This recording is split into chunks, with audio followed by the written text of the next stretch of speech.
दोस्तों नमस्कार। किताबी दुनिया में आप सबका स्वागत है। आज हम आपके लिए लेकर आए हैं माँ शंकर सिंह द्वारा लिखित कहानी मात्र वो पापा। तो आइए शुरू करते हैं। सकरी अंधेरी गली में दीक्षा की रुंझुन की आवाज कोई हलचल नहीं पैदा कर सकी। रात के 9 बजे ही चारों ओर गहरा सन्नाटा पसर गया था। शहर में तो इस वक्त रात जवान होती थी और यहाँ मरगट जैसी साय साय। कहीं पास में ही कुत्ते सामूहिक स्वर में रुदन कर रहे थे। किसी अशुभ की आशंका ने उसे भीतर तक हिला दिया। उसे खुद पर घबराहट हुई। इतना पढ़ लिख के भी ये रखिया नसीब। रिक्शे का किराया चुकाने के बाद उसने बैग को कंधे पर लटकाया और पास के फाटक को हटाकर भीतर आ गया। यह उसका घर था।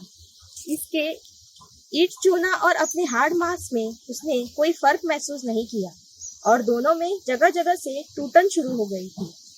अपने तमाम टूटनों और दिन ब दिन कमजोर पड़ती जा रही शक्ति के साथ वे दोनों एक दूसरे के लिए प्रतिबद्ध थे। पर इस प्रतिबद्धता का क्या कोई मतलब था? स्कूल के दिनों में उसने पढ़ा था कि विज्ञान में वस्तु की स्थिति में परिवर्तन होने से कार्य का होना समझा जाता है। तो क्या घर के लिए उसकी तमाम चिंताएं, उसकी भावनाओं का कोई मोल नहीं, क्योंकि वह कुछ ठोस नहीं कर पा रहा? यह पूस के सर्दी की रात थी। उसके माथे पर कुछ बूंद तैर रही थी। ओस है या पसीना? उसकी पढ़ाई लिखाई ही नहीं, पूरी जिंदगी का मकसद इस घर को बचाना और संवारना था। विश्वविद्यालय की दीवार पर एक छात्र संगठन का पोस्टर उसे रोज ललकारता। पोस्टर में भगत सिंह की तस्वीर थी। पार्श्वभूमि में उगता हुआ लाल सूरज और रक्त के गाढ़े लाल रंग से लिखी हुई वह इबारत, भगत सिंह का जीवन संदेश। शिक्षा का सामाजिक परिप्रेक्ष्य होना चाहिए, न कि केवल वैयक्तिक। वह रोज इस पोस्टर के बगल से सिर झुकाए कन्नी काट कर निकल जाता, पर पोस्टर उसके पीछे पीछे उसके दड़ बेनुमा कमरे तक पहुंच जाता। रात को बिस्तर पर उसकी बंद आंखों में तैरता भगत सिंह, उगता हुआ सूरज, खून के रंग से लिखी ललकार। शिक्षा का सामाजिक परिप्रेक्ष्य होना चाहिए, न कि केवल वैयक्तिक। तभी माँ और पापा चहलकदमी करते हुए उसके मानस में आ जाते। आपस में बतियाते, रतन हमारा कुल रत्न है, देखना कितना नाम रोशन करेगा। इसे पढ़ाने के लिए सारी जमीन क्या, घर बार तक बेच दूंगा। उसकी नींद टूट जाती। वह बिस्तर पर पसीना पसीना हो जाता। सूखे गले में पानी गटक कर वह करवट बदल लेता। इस द्वंद्व युद्ध में माँ पापा के सामने हमेशा भगत सिंह की हार हुई। पर इस जीत से क्या कुछ हासिल था? प्रतियोगिता परीक्षाओं के रिजल्ट में खुद को न पाकर उसे निराशा होती। वह तूनी मेहनत का प्रण करता, लेकिन हर बार उसके कॉमरेड दोस्त कहते, देखिए रतन जी, होना तो हम दोनों का ही कुछ नहीं है। बस आपको ये लगता रहता है कि 5 रीजनिंग, 4 सामान्य ज्ञान, 2 गणित और कर लेते तो हो जाता, और हमें पता है कि इसके बाद भी नहीं होगा। इस सिस्टम में कुछ नहीं होगा।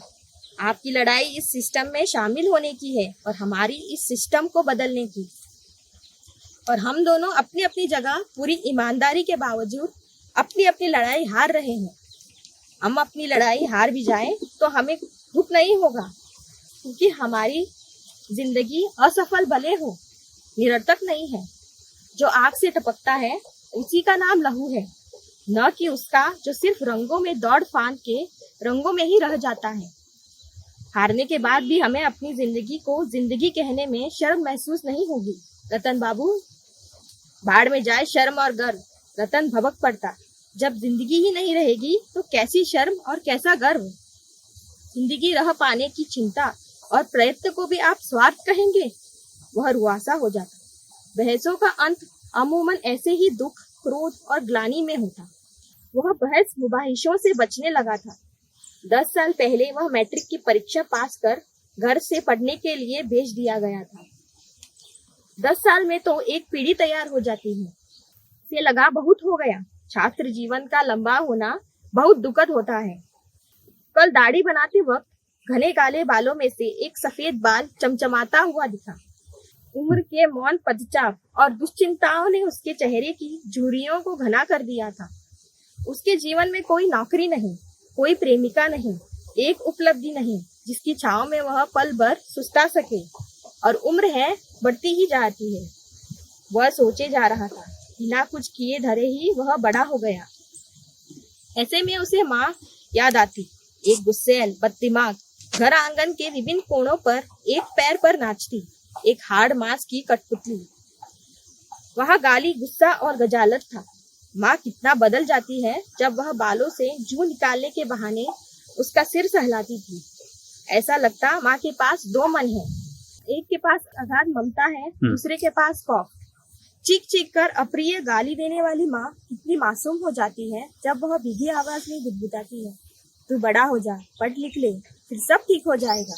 लेकिन क्या ठीक हो रहा है? उसने जब होश संभाला था, माँ चाची दोनों को आपस में लड़ते रोते हुए सारी शिकायतें भगवान को न्याय की मांग के साथ सौंपते हुए पाया। माँ उसे राजा बेटा कहती। माँ का वही राजा बेटा फकीरों की माफिक दिल्ली की सड़कों पर धूल फाकता। पर माँ को अब भी विश्वास था कि उसका राजा बेटा एक दिन दिग्विजय कर अपनी सभी अड़ोसी पड़ोसी नाते रिश्तेदारों का मुंह बंद कर देगा। पर माँ के इस निर्दोष विश्वास का आधार क्या था? उनका निर्जीव रिसीवर बहुत गीला हो जाता जब बाप बेटे एक दूसरे से कहते, सब ठीक है, चिंता की कोई बात नहीं। लेकिन चिंता की कोई बात नहीं है वाली बात इतनी बार दोहराई जाती कि दोनों की चिंताएं और सघन हो जाती। सभी पर्व त्योहार, खुशी उत्साह के मौके उसके बिना घर पर गुजरते। घर पर माँ बाप से ज्यादा सवाल उसका इंतजार करता, अब क्या और कब तक। उसने पहला बड़ा झूठ घर वालों से यह कहा कि बहुत मजे में रहता हूँ, अपने लायक खर्चा आराम से निकल जाता है, जबकि बड़ी हील हुज्जत से वह दिल्ली में टिके रहने के लायक धन का जुगाड़ करता। इस बार फोन आने पर तो उसने यह भी कह दिया, छोटी मोटी नौकरी तो जब चाहूँ तब मिल जाए, लेकिन फिर इतनी पढ़ाई व्यर्थ चली जाएगी, इसीलिए नहीं करता। यह उसका दूसरा बड़ा झूठ था। यह झूठ बोले जाने की श्रृंखला की शुरुआत थी। पर इस झूठ से हासिल क्या था? उस दिन फोन पर उसके इंतजार में पतराई माँ की आंख भी दिख गई जब वह बोली कि लोग कहते हैं जो माँ बाप अपने बच्चों को कष्ट सहकर पढ़ाते हैं वे बच्चे माँ बाप के नहीं होते। उसका शरीर सुन्न हो गया, वह मर गया था। वह क्या करे? ऐसे में भारतीय जनसंचार संस्थान में पत्रकारिता की प्रवेश परीक्षा में पास करना उसके लिए झुलस रहे रेगिस्तान में झमाझम बरसात के समान था। पर 30,000 फीस सुनकर उसके हाथ पैर सूख गए। लेकिन 1 साल की कोर्स के बाद तो नौकरी लगभग पक्की थी। उसने कुछ घर से और कुछ इधर उधर से पैसे की जुगत गिरानी शुरू कर दी। वह घर जाने की तैयारी करने लगा। घर की जर्द दीवारों पर से निगाह हटाकर वह भीतर चला गया। आंगन में लेटा हुआ कुत्ता घुराने लगा था, मानो पूछ रहा हो, तुम यहाँ कैसे? हल्की आवाज में कुत्ते को डांटने के बाद वह घर के दरवाजे को खटखटाने लगा। 2 मिनट तक तो कोई प्रतिक्रिया ही नहीं हुई। कौन है कि बेसौल आवाज उसे ठंडी और अजनबी जान पड़ी।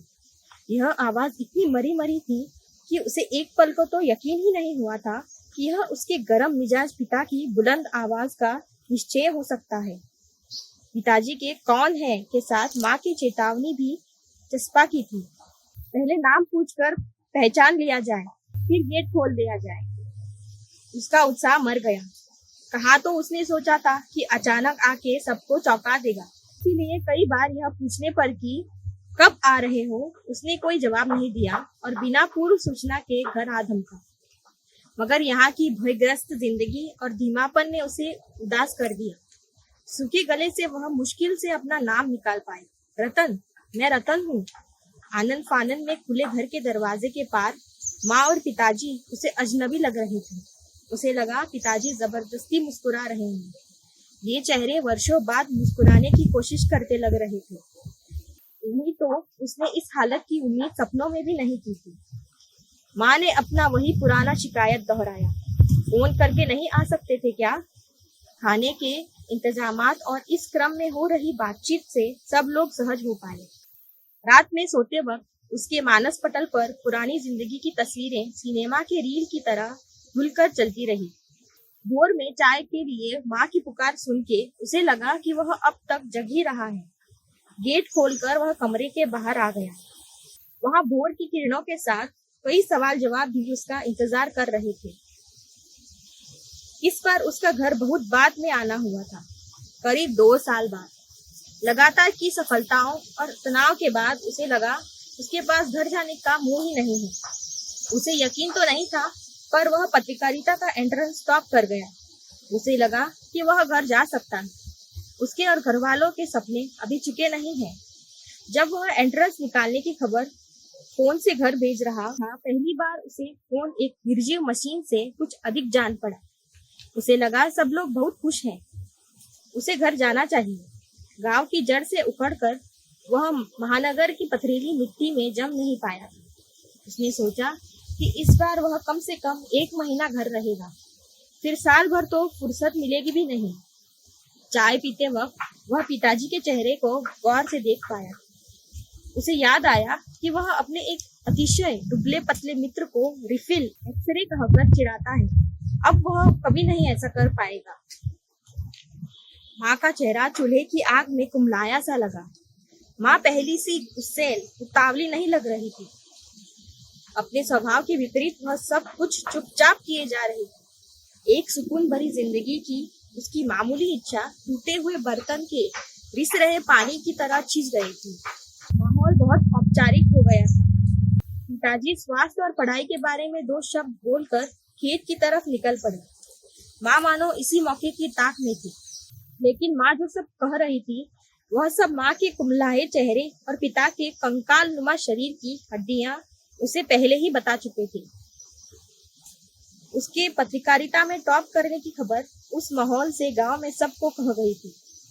पापा ने अपने ढह रहे किले की भरपाई इस खबर से करनी चाहिए थी। इस परीक्षा में पास करने से क्या होगा यह समझना उन अनपढ़ गांव वालों के लिए योग के अभ्यास जैसा ही दुस्साध्य था। लोगों के पास सिर्फ 2-3 सीधे सीधे और मासूम सवाल थे। नौकरी लग गई क्या? नहीं तो फिर परीक्षा कैसी? और अब कितने दिन पढ़ोगे? प्रोत्साहित करने के नेक इरादे से लोगों ने इस बीच सेना में रसोइये की नौकरी पाए रंजन का किस्सा भी सुना दिया। वह भी यह जोड़ते हुए कि वह तो तुम्हारी तरह इलाहाबाद दिल्ली भी नहीं पढ़ा। गांव में रहते हुए सीधे नौकरी कोई मामूली बात थोड़ी है। फौज में रसोइये की नौकरी पाए रंजन के प्रताप के सामने वह काफी बौना हो गया था। उसके पास इसका एकमात्र जवाब चुप्पी ही था। वह बेमन से आगे बढ़ गया। बगल के दरवाजे पर कुछ बच्चे पढ़ रहे थे। बच्चों को पढ़ा रहे अर्ध बेरोजगार मास्टर के नमस्कार ने उसके पैर बांध लिए। बच्चों ने उसकी तरफ कुतूहल से देखा। चूंकि अब तक संचार क्रांति के कुछ छींटे गांव में भी पड़ गए थे, इसीलिए बच्चों को वह अजायब घर से आया हुआ नहीं लगा। बच्चे उसकी तरफ कुतूहल से देख रहे थे। इधर आ जाए तो पढ़ाई छूटे, दिल्ली का किस्सा सुनने को मिलेगा अलग से। रोकने के बावजूद उसके पैर उस दरवाजे की तरफ मुड़ गए। बच्चों के सामने पिछले दर्ज की ही किताब पलटी थी। लगभग सभी किताबों में से 1-2 पन्ने पीछे से फटे हुए थे। बच्चों के मोटे रुके बाल जैसे तेल के लिए सत्याग्रह कर रहे हैं। बच्चों की संख्या देखकर लगा कि इस परिवार के दूसरे पुत्र की भी शादी और फिर बच्चे हो गए हैं। उसकी आवाज सुनकर गृहिणी बाहर आ गई, जिसे वह रिश्ते से बाहर रहने पर भी चाची ही कहता था। दूसरे बेटे की शादी के बाद पूछने पर गृहिणी का चेहरा उचाट हो गया। नहीं बेटा, कहाँ शादी, कोई रोजगार नहीं। किराने की दुकान खोली तो लोगों को उसमें भी उधार चाहिए, बैठ गया दुकान। छोटा वाला भी बड़े वाले के साथ पिछले साल गुजरात चला गया। गृहिणी थोड़ा ठहर कर बोली, बड़ा वाला ठेकेदारी करता है, छोटा वाला वही सुपरवाइजर है। दोनों ठीक ठाक कमा रहे हैं। घर दरवाजे और बच्चों की स्थिति गृहिणी की बात का चीख चीख कर खंडन कर रही थी। गृहिणी फिर स्टार्ट हो गई, अब कोई लड़की वाला आया तो छोटे की शादी कर दूंगी। नहीं चाहिए बहुत धन धान्य, बस अपने घर से खर्चा ना करना पड़े, आगे जैसे ईश्वर की मर्जी। गृहिणी ने उबासी ली और अपनी बातों का प्रभाव जानने के लिए उसके चेहरे को गौर से निहारने लगी। उसका मामूली शहरी अभिजात्य, जिसे बनाए रखने में पालिका बाजार और जनपद की महत्वपूर्ण भूमिका थी, उसे बच्चों में ढूंढने नहीं दे रहे थे और साथ ही गृहिणी और मास्टर की निगाह में उसे विशिष्ट भी बना रहे थे। गृहिणी फिर शुरू हो गई।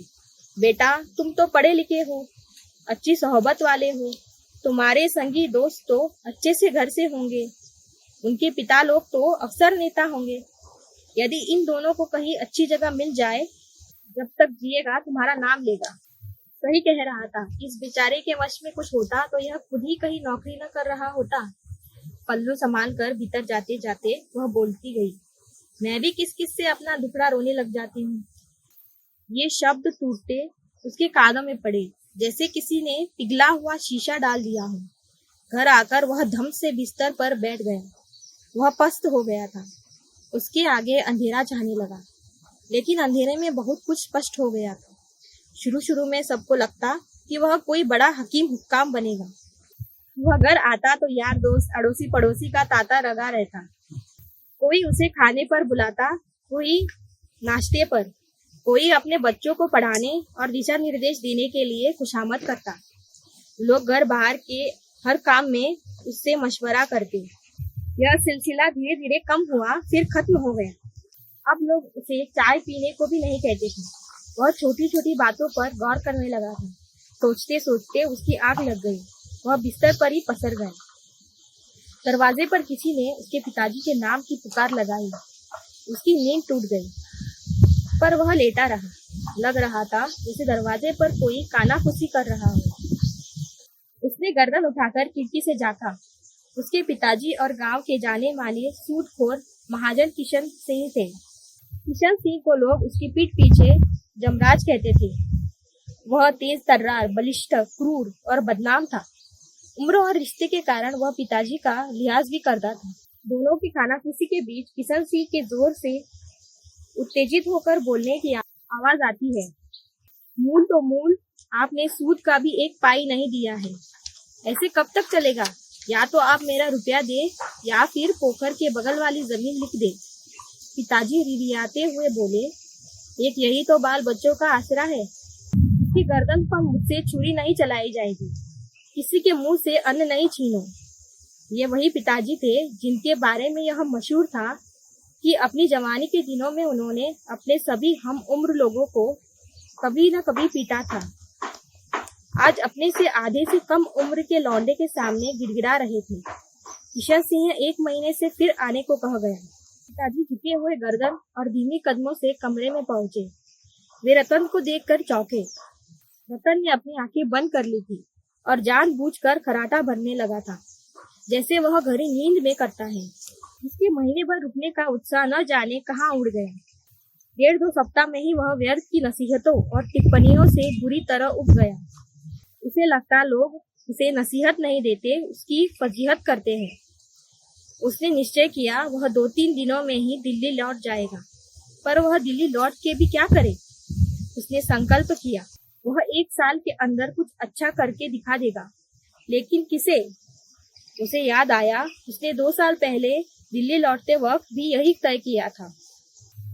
उसके 2-3 दिनों में दिल्ली लौटने के फैसले पर किसी ने ज्यादा प्रतिक्रिया नहीं दी। माँ ने कुछ दिन रुक जाते और पिताजी ने पैसे कितने चाहिए ही कहा। नहीं। यही जवाब सुनकर पिताजी इस बार पहली दफा बरसे। क्यों? तुम अपनी पढ़ाई आराम से करो, तुम्हें ज्यादा चिंता करने की जरूरत नहीं है। मेरे शरीर में अब काफी जान बाकी है। कहते हुए उन्होंने पानी का पूरा ग्लास गले में डेल दिया और ठहर कर बोले, और अब वैसे भी तो 1 ही साल की बात है। उसे पत्रकारिता की डिग्री पाए अपने बेरोजगार दोस्तों का ख्याल आ गया। पिताजी जमीन की तरफ ताकने लगे थे। उनकी गर्दन की नसें तन कर उभरने लगी थी। रतन पिताजी को गौर से देखने लगा। आखिर इस कंकालनुमा आदमी में और कितनी जान बाकी है? क्या है इनके शरीर और धैर्य का स्रोत? देर रात शोरगुल और हो हल्ले की आवाज से रात का सन्नाटा भंग हो गया था। बीच बीच में कुत्ते भौंक रहे थे। माँ के झिंझोड़ने से उसकी नींद टूट गई। वह आंगन से बाहर आ गया। हो हल्ले की आवाज तीव्र हो गई थी। लोग चोर चोर चिल्ला रहे थे। आवाज बूढ़ी मसूमात के घर के पास आ रही थी, जो अपनी उम्र और धन का बचा कुचा हिस्सा सोने पर न्यौछावर कर रही थी। उसकी आंखें कमजोर थी, पर आग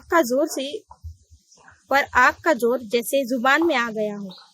उनके मुंह से गाली, बद्दुआ और शाप की अस्फुट लहरियां टूटते टूटते यहाँ तक पहुंच रही थी। सहसा उसे अपने घर से सटे हुए बगीचे में पत्तों की चरचराहट के बीच किसी के दौड़ने और हाँफने की आवाज सुनाई दी। वह बिजली की गति से वहां पहुंचा। उसने टार्च की रोशनी सामने फेंकी, लेकिन अगले ही पल टॉर्च बुझा दिया। उसके मुंह का थूक सूख गया था। उसने कुछ बोलने की कोशिश की, लेकिन जीभ लटपटा गई। सामने पिताजी पसीने से तरबतर थे। वे कांप रहे थे। उनके पैरों में खरोच के निशान थे। पिताजी जीवन भर की ताकत लगा के कंपित स्वरों में बोल पाए, लगता है मसोमात चाची के यहाँ कोई चोर आया है। पिताजी कटे पेड़ की तरह गिरने को हो गए। उसने पिताजी को बाहों में थाम लिया। दोनों बाप बेटे बहुत देर तक चिपकते रहे। उसने बहुत कोशिश की, पर वह कह नहीं पाया, मत रो पापा। दोस्तों, कहानी अच्छी लगी हो तो दोस्तों से साझा करना धन्यवाद।